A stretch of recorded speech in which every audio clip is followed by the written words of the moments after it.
हाय, रतिगत 333 channel में एक बार फिर से आप सबका बहुत बहुत स्वागत है। बात करेंगे मूलांक 8 वालों के बारे में, जिनका भी मूलांक 8 है।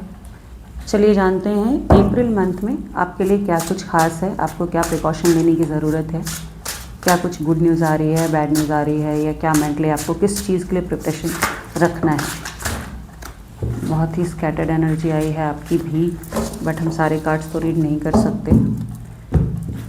फिर भी जो फ्लिपर्स आए हैं उनमें से मैंने बहुत सारे कार्ड्स ऑलरेडी निकाल लिए हैं। चलिए जानते हैं ये मंथ आपके लिए क्या कुछ खास लेकर आ रहा है। यदि अभी तक आपने मेरा चैनल सब्सक्राइब नहीं किया है तो सब्सक्राइब कीजिए, ताकि आपको अपडेट्स मिलती रहे वीकली, मंथली और आने वाले सारी चीज़ों के बारे में जो मैं वीडियोस अपलोड करती हूँ। फर्स्ट है नाइट ऑफ पेंटिकल्स। पैसों की स्थिति बहुत अच्छी नहीं है आपकी, तो मूलांक 8 वालों संभल जाओ। ऐसा ना हो कि आपकी सेविंग सारी खर्च हो जाए और आप आगे के लिए प्रिपरेशन ना करके रखो। अप्रैल मंथ का फर्स्ट कार्ड आपके लिए पैसों के लिए बहुत अच्छा नहीं बताया जा रहा है। हैंगमैन, अटके हुए रहोगे किसी चीज़ में, किसी डिसीजन को लेकर के, किसी परिस्थिति को लेकर के, किसी इंसान को लेकर के। तो ये स्टक एनर्जी होती है हैंगमैन की। बहुत लंबे समय से आप जिस चीज़ में अटके हो, यदि एक फेज है आपकी लाइफ में कि पैसे आ ही नहीं रहे हैं, तो शायद वो फेज कंटिन्यू रहेगा। अभी वो फेज में कोई चेंज होता मुझे नहीं दिख रहा है अप्रैल मंथ में। स्पेशली द फूल की एनर्जी है। रिस्क ले सकते हो आप किसी चीज़ को लेकर के, बट पैसों को लेकर आप रिस्क नहीं ले सकते हो। किसी काम के लिए आप रिस्क ले सकते हो। आपको यदि लग रहा है कोई नया काम शुरू करने की ज़रूरत है, अपने पैटर्न को चेंज करने की ज़रूरत है, या फिर अपने कम्युनिकेशन पे वर्क करने की ज़रूरत है, तो इस मंथ में आप अपने आप में चेंज ला सकते हो। द चैरियट की एनर्जी, क्योंकि जब तक आप अपने आप में चेंज नहीं लाओगे तब तक ये मूवमेंट नहीं होगी आपकी लाइफ में, कह सकते हो। चैरियट की एनर्जी मतलब किसी चीज़ की शुरुआत होना, कोई मूवमेंट होना। यदि बहुत लंबे समय से आप स्टक एनर्जी में हो, जैसे कि यहाँ हैंगमैन एनर्जी आई है, तो इस एनर्जी से बाहर निकलने के लिए आपको कम्युनिकेशन पे वर्क करने की ज़रूरत है। चाहे आपने किसी को पैसे उधार दिए हैं तो वो पैसे आपको मांगने पड़ेंगे, तभी वो पैसे आप तक आएंगे। यदि आपने कहीं वर्क किया है, आपकी सैलरी अटकी हुई है, तो आप ये एक्सपेक्ट ना करें कि सामने वाला अपने आप आपको पैसे दे देगा।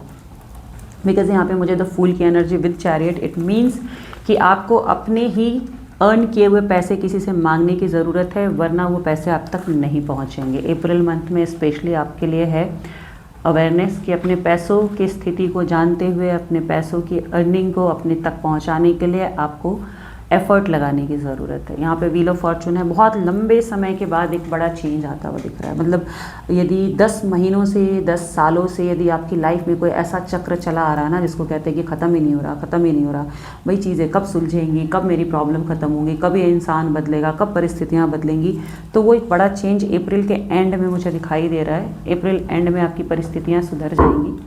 पुरानी चीज़ों को आपको फिर से, जैसे मैंने कि कार्ड को ऑर्गेनाइज़ किया अभी फिर से, तो आपको अपनी लाइफ में चीज़ों को, लोगों को ऑर्गेनाइज़ करने की ज़रूरत है। चलिए देखते हैं हिडन कार्ड्स आपके लिए क्या कहते हैं, क्योंकि हिडन कार्ड्स हमेशा वो बताते हैं जो बेसिक कार्ड्स नहीं बता पाते हैं, कि अब तक आपकी लाइफ में स्पेशल क्या छुपा हुआ है अप्रैल मंथ में, जिस पर आपको फोकस करने की ज़रूरत है।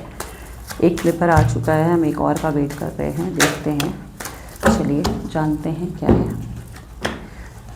चाइल्ड की एनर्जी आई है। इस मंथ में आप अपने बच्चे पर फोकस करते हुए दिख रहे हो, या फिर आपकी स्पेंडिंग, यदि आपने बच्चे से रिलेटेड कोई डिसीजन लेना था, उसका स्कूल में कहीं एडमिशन कराना था, या आपको लग रहा था नहीं इस स्कूल से निकाल कर मुझे दूसरे स्कूल में उसे डालना है, तो शायद ये डिसीजन भी आप लेते हुए दिख रहे हो। बच्चे से रिलेटेड डिसीजन लोगे, पैसों से रिलेटेड होगा ये डिसीजन।